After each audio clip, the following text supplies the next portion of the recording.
Ngayong araw na ito ay tuturuan ko kayo kung paano kumita ng 12,780 per month sa paggawa ng creamy peanut butter.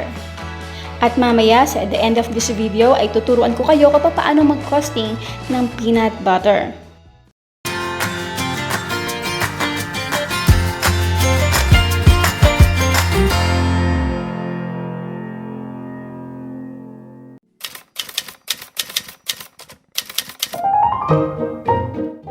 Ang main ingredient natin dito syempre ay ang mani.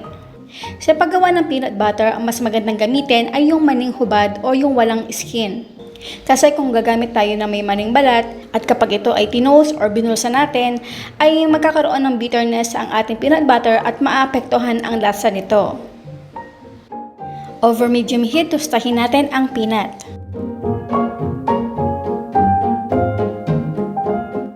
Kapag medyo may nakikita na tayo mga brown spots sa mga peanut, patayin na natin ang apoy and let it cool in room temperature for 30 minutes.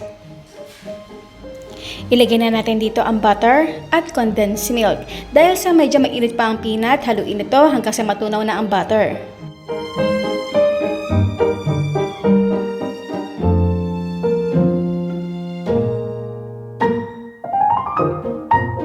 At asin.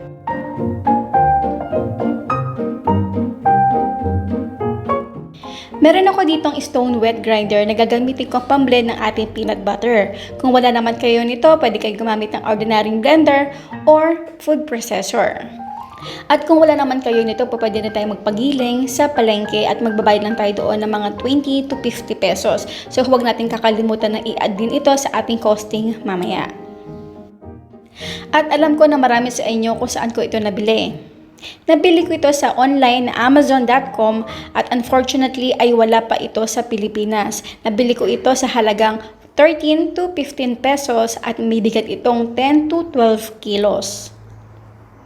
So para maiwasan masira ang ating wet grinder ay make sure na nabasa natin yung instruction nito. Ilak natin ng stone at i-on natin. Para maiwasan itong masira, paunti-unti natin ilagay dito ang ating peanut mixture. So mapapansin nyo at normal lang din na nakukumpol-kumpol ang mga peanut sa gilid ng stone. Gumamit lang tayo ng plastic stool at tusok-tusukin ito.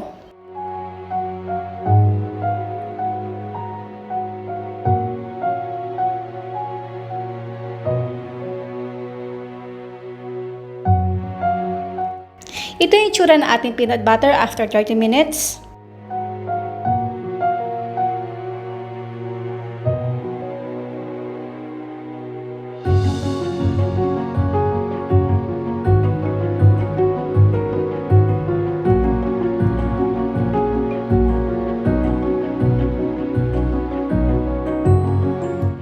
Ito naman ang itsura ng ating peanut butter after 45 minutes.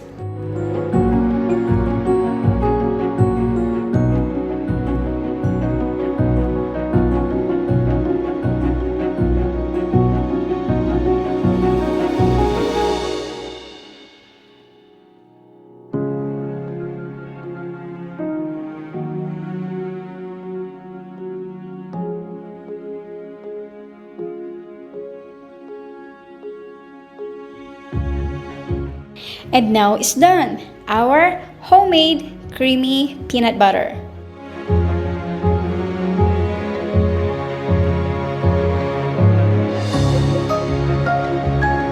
Babies, ito nga pala yung ating costing ng homemade peanut na ginawa natin kanina. Ito yung pinakamadali ng costing na nagawa ko kasi 3 lang ang ingredients na nagawa natin. At ito lang ang feeling ko na madaling maintindihan, lalo na sa mga beginner. So, ito yung mga ingredients na ating nagamit. Ito yung brand. Generic means walang brand siya. Mumurahin lang. So, ito yung unit na nabili ko as a whole. Ito yung price niya. Okay? Ito naman yung color yellow na to. Ito yung mga nagamit ko. Ito yung per grams na nagamit ko. Ito yung easy unit. Magkaparehas lang siya. Kinonvert ko lang siya into easy unit, which is cups. Ito yung nagamit. Ito yung mga nagamit ko na presyo. So, paano ba natin malalaman yung cost ng ating mani kapag ginamit natin na small amount lang, no? So, ito yung pinakamadali lang. So sa palengke kasi, dito, wala po kasi ako sa Pilipinas. Hindi sila nagtitingi-tingi, hindi katulad sa Pilipinas sa palengke.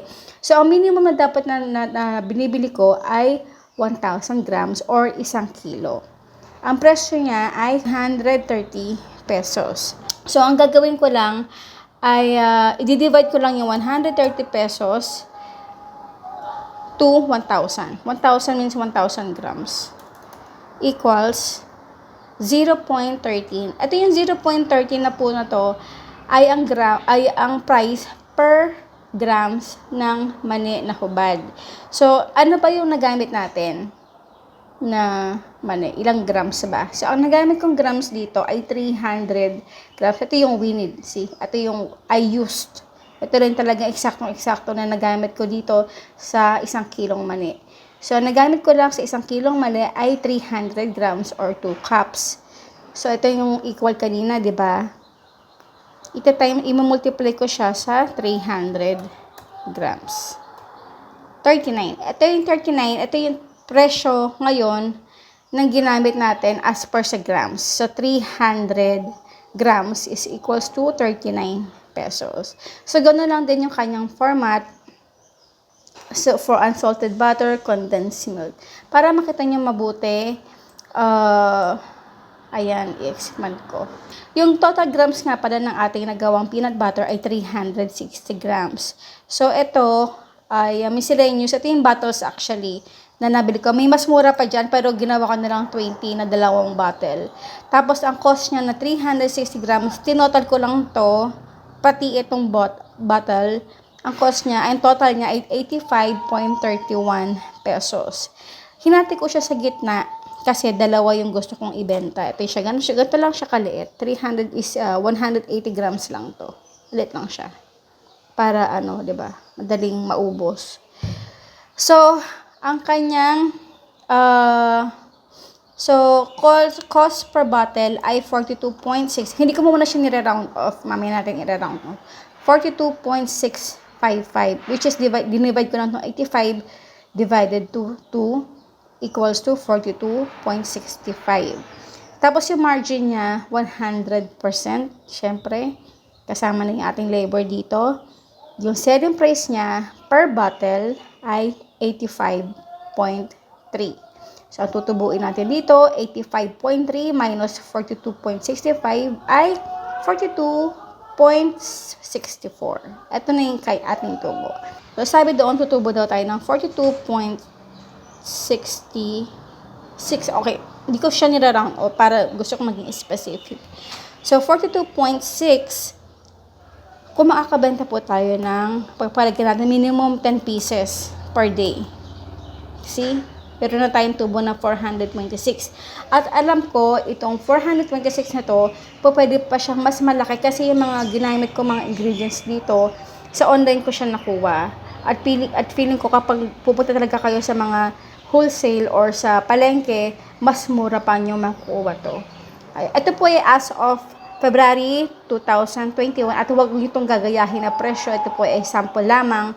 Kasi nga, sa online ko lang siya nakuha. Huwag na po itong gagayahin. Especially in the future, kung itong video na to ay napanood nyo in 2022, malulugi na kayo. Kaya ito yung format lang na tinuturo ko sa inyo na mas madali. So, 426, kung makakabenta kayo ng 30 days ng 10 peraso, kikita kayo ng 12,780. O, diba?